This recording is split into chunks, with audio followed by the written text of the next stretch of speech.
Hey Grownups, I have something exciting to share with you. There's a brand new kids podcast out now that I think you're going to love. It's called Mysteries About True Histories. This show is perfect if you love adventures, solving riddles, and maybe even some wacky math problems. But I need a little help from some new friends to tell you more. Max and Molly, take it away. From the creators of Who Smarted, Starglow Media, comes a brand new podcast called Mysteries About True Histories. Does that sound serious enough? Max, we only have 30 seconds for this promo. Just tell them how your mysterious aunt recruited us into a secret order of problem solvers who travel time and have epic adventures. I don't have to. You just did. Catch new episodes of Mysteries About True Histories every Thursday on Apple Podcasts or wherever you listen to podcasts. Hey, Tailblazers, I'm Rebecca Cunningham, and this is Girl Tales, a kids' podcast of feminist stories for a new generation.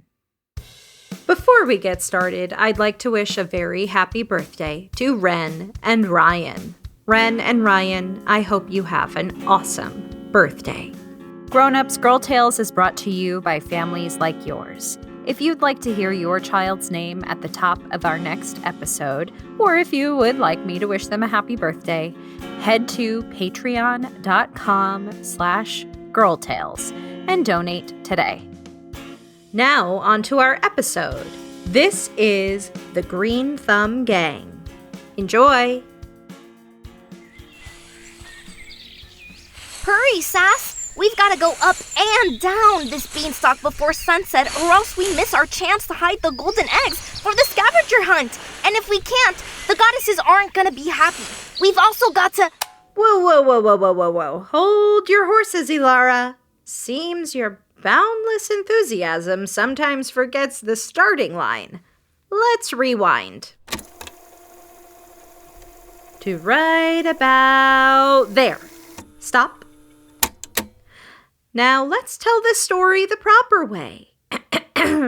I'd like to tell you about a friend of mine. Her name is Elara Greenthumb. Deep in Freshwater's emerald heart, where buildings kissed the clouds and rivers sparkled like jewels, Elara lived with her family.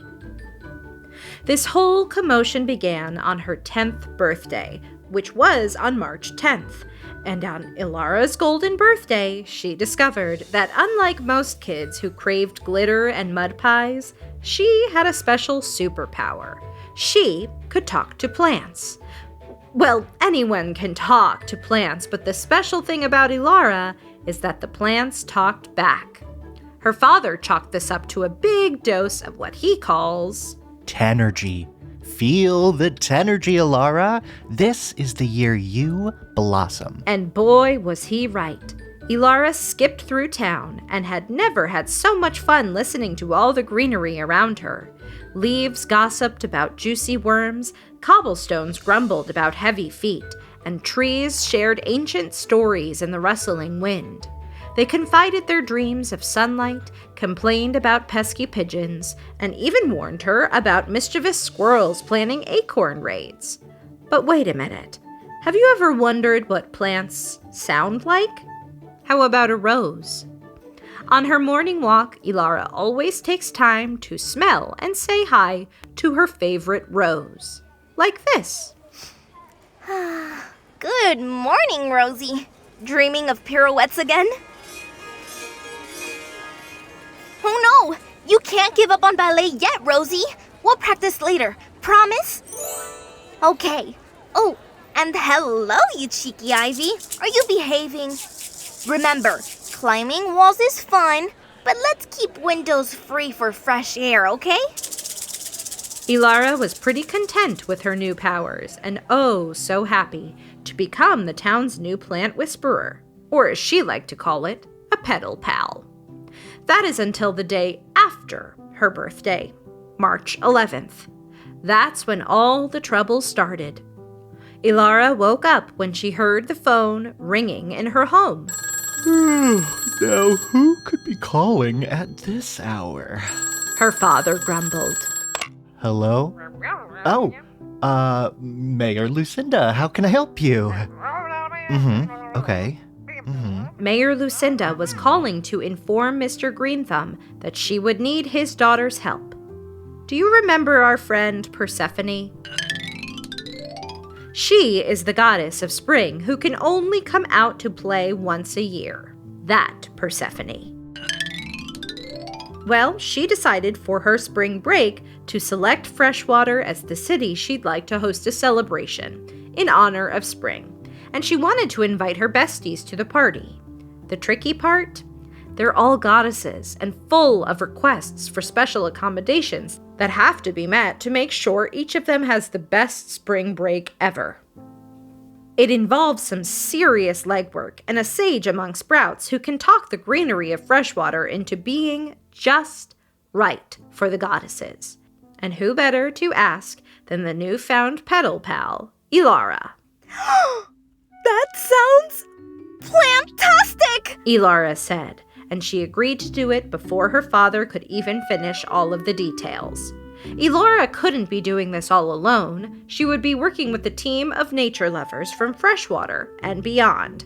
She would get help from Sasquatch, a gentle giant of the forest, Oneka, the bubbly river spirit, Feda and Guna, the two resident songstresses of Freshwater, Baba Yaga, who is currently on her way via her mobile home that could walk anywhere on its ginormous pair of chicken legs. And finally, with a little help from Old MacDonald.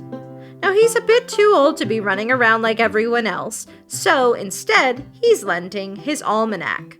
An almanac is a very smart book that knows things like when flowers bloom, when to plant certain crops and harvest them, and the tales of farmers around the world.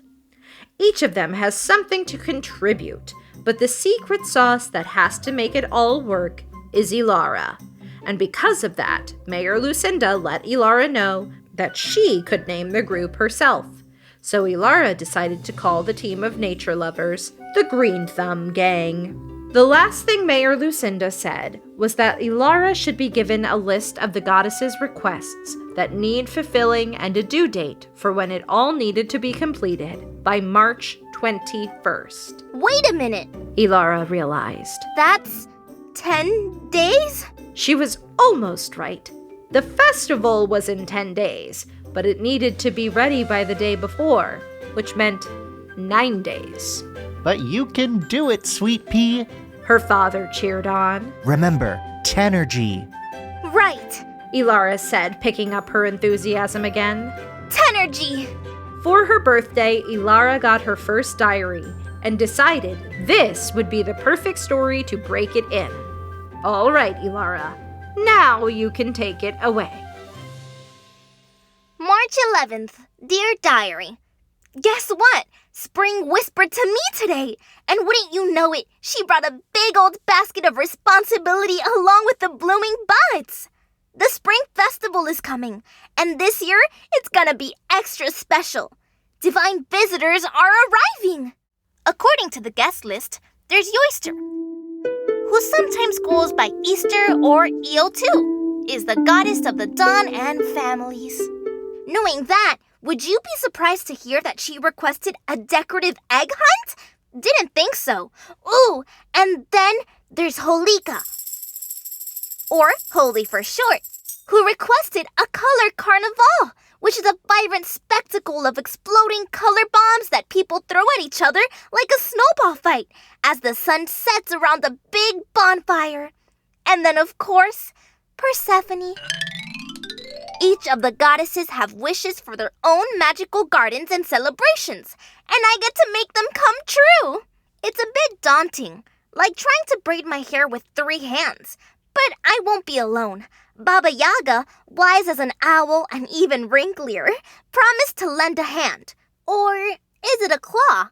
Sasquatch, gentle as a giant teddy bear, will be our strong muscle. Faida and Gunna, with voices like tinkling bells, will fill the air with music. And Onika, the river spirit, will flow alongside us, ensuring the gardens aren't thirsty. So, diary, Here's to an adventure that smells like spring flowers and tastes like Baba Yaga's magical stew. Wish me luck! March 12th. My arms are sore, diary, but happy sore. Sasquatch cleaned a forest-sized patch for Holika's color bombs, and Oneka crafted a hidden spring for Persephone's haven. As for me, I spent the day whispering secrets to seeds, encouraging them to dream of golden lilies and hidden eggs. It's amazing how the earth listens, how things start to grow just from a kind word. Tonight, Baba Yaga spun tales of faraway lands by the fire. We laughed, we sang, and for a moment, the weight of the festival felt lighter. Even Sasquatch hummed along, a low rumble like a friendly thunderstorm. March 14th. Uh-oh, diary. Things took a turn today. But first, let's catch up because it's been a blur of activity. The gardens are taking shape, diary. More beautiful than ever, our wildest dreams. Yesterday, we poured our hearts into the gardens, weaving magic with sweat and smiles. Sasquatch planted trees that scraped the clouds. Baba Yaga's cooking kept us fueled.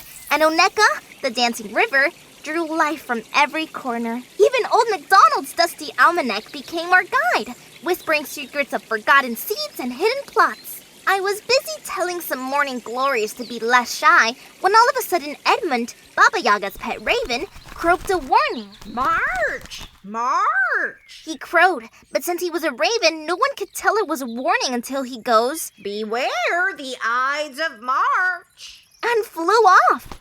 Baba seemed worried, so we checked in the almanac, and wouldn't you know it, a storm fueled by chaos is brewing, set to strike on the Ides of March, which could have been either yesterday or tomorrow, or maybe it was today. We don't know. And anyway, fear prickled like thorns, but I wouldn't let doubt take root. We doubled our efforts, fortifying our gardens, whispering best wishes and endurance to all of our plucky plants. But the storm looms closer, casting a shadow of uncertainty. Tonight, under a sky heavy with unspoken worries, Vida and Guna played melodies of courage and hope. Their music was a neosporin to our spirits, reminding us that even in the darkest storms, spring always finds a way to bloom. Hand in hand, we stand strong, ready to face the Ides of March, whenever that is. March 15th. Welp, apparently the Ides of March mean today. Go figure. Wish us luck. March 16th. Well, the storm arrived today, just like Edmund croaked it would. He really caught it on that one. The wind howled like a hungry wolf. Rain lashed like angry tears. And even Sasquatch had to take shelter under the biggest oak. But we wouldn't let it win. We became living shields for our creations, whispering words of encouragement to the fragile flowers and budding trees. Baba Yaga brewed a special potion that glowed like moonlight, strengthening us against the storm's fury. Vida and Gunna's music soared above the wind, reminding us of the beauty that awaited beyond the tempest. By nightfall, the storm had spent its rage, leaving behind a trail of destruction. All that hard work. March 17th. Despair threatened to sprout. But Papa rescued me in the morning by running into my room and yelling, Tenergy! Which made me literally jump out of bed. I was cranky at first, but then I laughed. His magic spell always works. So I did the same thing to the rest of the gang when I saw them later.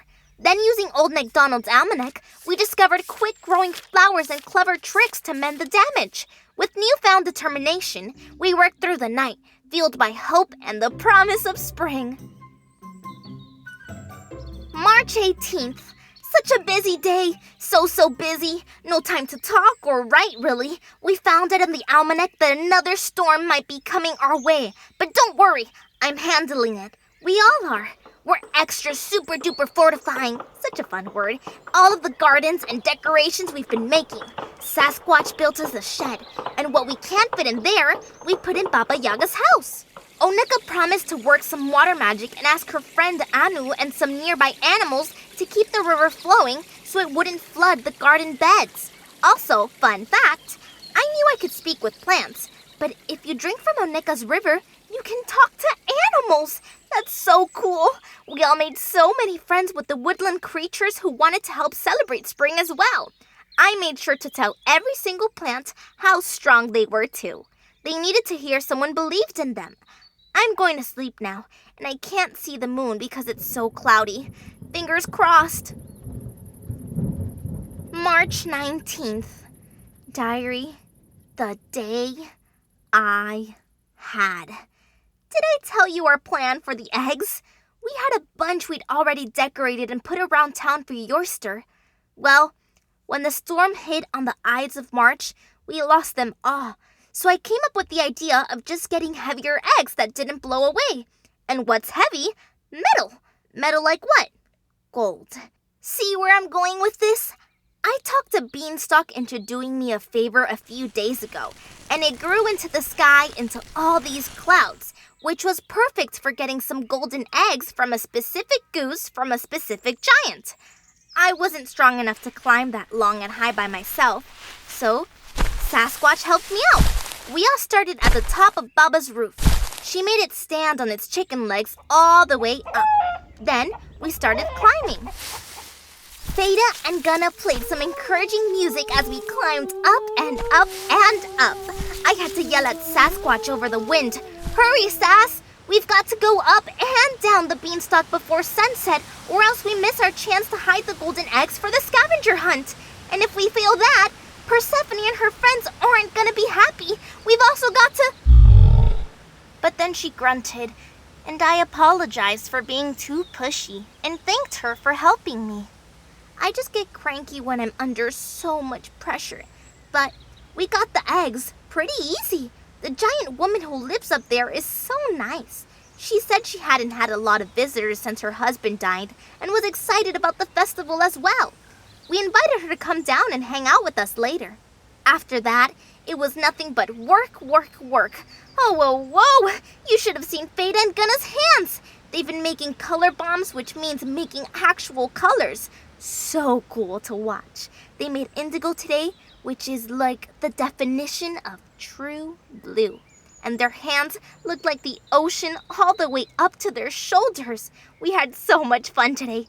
I can't wait for the festival to finally happen. Those goddesses, my dad, and all of Freshwater are going to be so dang proud.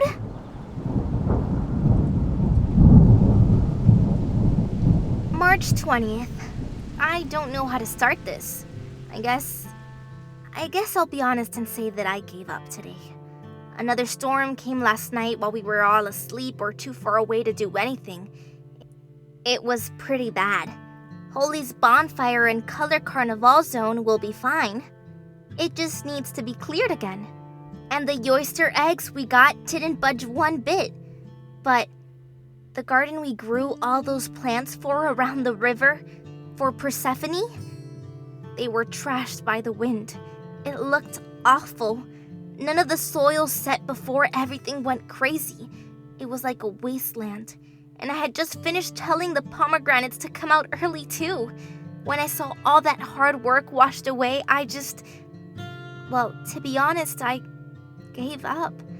I fell straight down to my knees, buried my head in my hands so no one could see me cry, which didn't work because everyone could still hear me cry. Papa came over. He tried to say, Tenergy? One more time, but it didn't work. He asked, What's wrong, Sweet Pea? I told him how awful it felt to work this hard. It was fun at first, but it didn't stop. There kept being more and more things to do every day. And then none of that stops bad things from happening to all the good work you try to do. If I knew being 10 was going to be so much work, I would have just stayed 9. Then he sat right down next to me to give me a hug in the mud. When I finished crying, he said, You know, I used to talk to plants too. Really? I said, Well, how come you can't now? Well, when you grow up and have a baby, the thing you want to see blossom the most is your child and your family. All that energy that went into my gardens goes into you now. Elara, you are the most precious flower, and you should know life is just as precious, but it's also like getting ready for this festival. Not just the good, but also not just the bad. Not just the work and not just the fun. It's all of it, at once and all the time. But if you do it right, it's worth it. You know a great lesson to learn at 10? What? Saying, this is too much and I need help. Or, this is too much and I am sad. And then I said, I'm sad, Papa. This is too much, and I need help. And then he said, Plantastic. How can I help? Then the rest of the Green Thumb Gang spoke up and said, Correction, how can we help? What can we take off your plate? So I told them. Then everybody kicked into hyper gear. I had one good idea left before my brain called it quits. I hope it works. Fingers crossed. March 21st. Dear Elara's Diary, this is Papa Green Thumb here. The day of the festival has arrived. Despite sore muscles and sleepless nights, our hearts brimmed with excitement. The storm may have tested us, but it couldn't dampen our spirits. As our divine guests arrived, the gardens came alive with laughter and wonder. Fada and Gunna started playing away. They even broadcast their performance live on that social media app, Hickory Dickory Dock Talk, or whatever the kids call it. Eoster danced through the lilies, collecting her hidden eggs with delight, and got all the kids in Freshwater in on the action as well. It was a hoot. Later on in the afternoon, Holika ignited the color bomb fight, transforming the air into a kaleidoscope of joy. Color wars are the best. And Persephone? We couldn't save the garden Elara had worked so hard to plant. It was too muddy. But we did manage to save one single rose. When the goddess saw it, she started to cry. And we were all worried because we thought she was disappointed, but surprise! She loved it. She said it reminded her of home and herself in so many ways. The first flower in spring. The rose looks like she's dancing, she said. Then she smiled. As the sun dipped below the horizon, painting the sky in hues of orange and purple, we stood together, the Green Thumb Gang. We had faced challenges, weathered weather, and emerged stronger. The festival was a success, a testament to the power of collaboration, hope, and a little bit of magic. Oh, and if you're wondering why I'm writing this and not Elara, poor thing worked so hard she fell asleep this morning and didn't wake up. She missed the whole party, but it's okay. When she wakes up, it'll be in a room literally flooded with flowers and the gifts from the goddesses to show their gratitude for one of the best spring breaks they've ever had. I whispered that to her too, when I asked if it was okay to write about today in her diary. I knew she wouldn't want to miss anything. You know what she said in that voice that comes from her field of dreams? Plant-tastic.